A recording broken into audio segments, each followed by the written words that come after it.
Since its placement in the Constitution by our founding fathers, the Electoral College has been through it all, from being praised to scrutinized.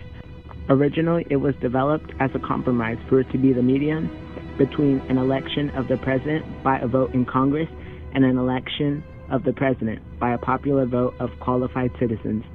With this medium, not only did the founding fathers ensure the safety of the right of the people, but they were able to foresee future problems that can occur without it. Therefore, the process that is the Electoral College is one to support, despite its numerous accusations. The founding fathers, they're the ones that are the architects of our nation, and they had two beliefs that they really held strongly to. On one hand, the founding fathers believed that we should have self-determination, that we should be able to vote, we should have a say, we should be able to decide. But on the other hand, the founding fathers also realized that democracies, pure democracies, could be incredibly dangerous. In fact, they warned us about what they called the tyranny of the majority. You've probably seen this where you can get a group of people to agree, but just because a group of people agree doesn't necessarily make it good. Mob mentality takes over, unhealthy choices could be made. That's why the founding fathers called it the tyranny of the majority. And so on one hand, we have the right of the people to vote in the popular election, but then we have the Electoral College as like a safety measure. So that's one thing. It protects against the tyranny of the masses. Number two, it also makes little states important. Because the thing is, the Electoral College, it says that you don't just need 51% of the population of America, you actually need regions and coalitions of states that otherwise would be important. When George W. Bush beat Al Gore, he did win because he took Florida, which was important, but he was also a president who won West Virginia. West Virginia only has 4 electoral votes. Most people would say, I don't care about West Virginia, I can't even find it on a map, 4 votes, no big deal. But because he paid attention to West Virginia, those 4 votes put him over the top.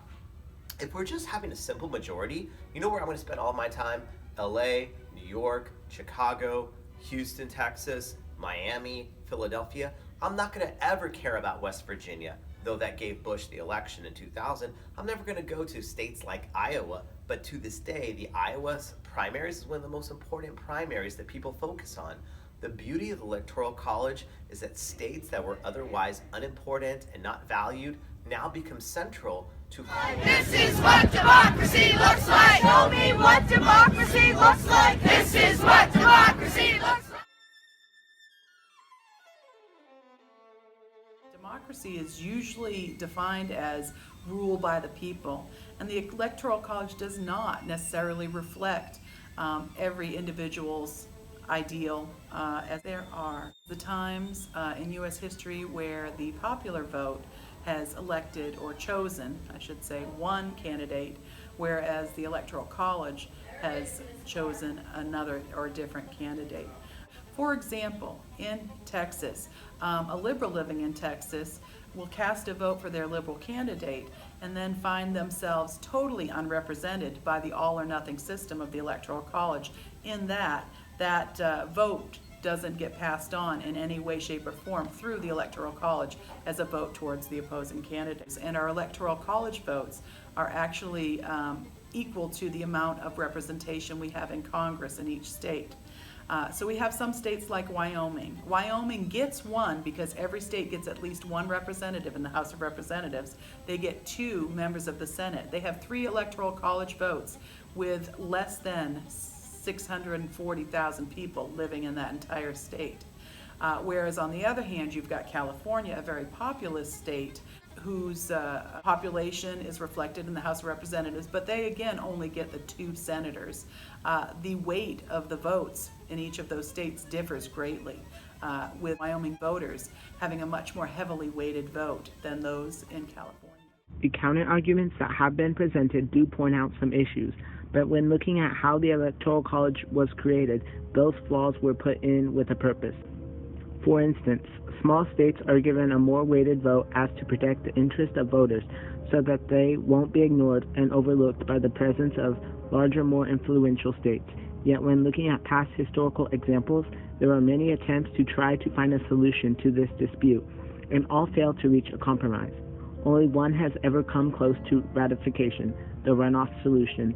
This had potential of working, yet it undermined the purpose of the Electoral College, which is why it never got past the Senate. The Electoral College, after all, was a compromise in the first place, and in relation to our government, it works perfectly, a balance of democracy and law.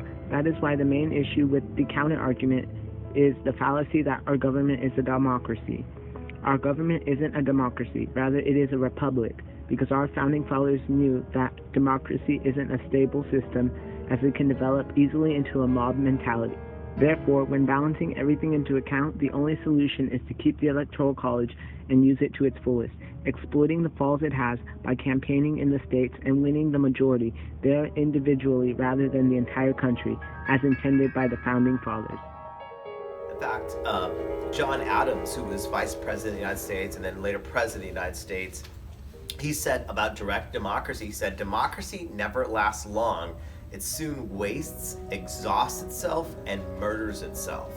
And that's why people like Alexander Hamilton were all for it, because the Electoral College balances me being able to vote and warning against the tyranny of the masses, because we have one election in November followed by another election in December. That election in December are members of the Electoral College, and they're supposed to be like a safeguard in case, let's say, 51% of us voted for an Adolf Hitler-like character who's popular and he's charismatic and he gets the masses fired up.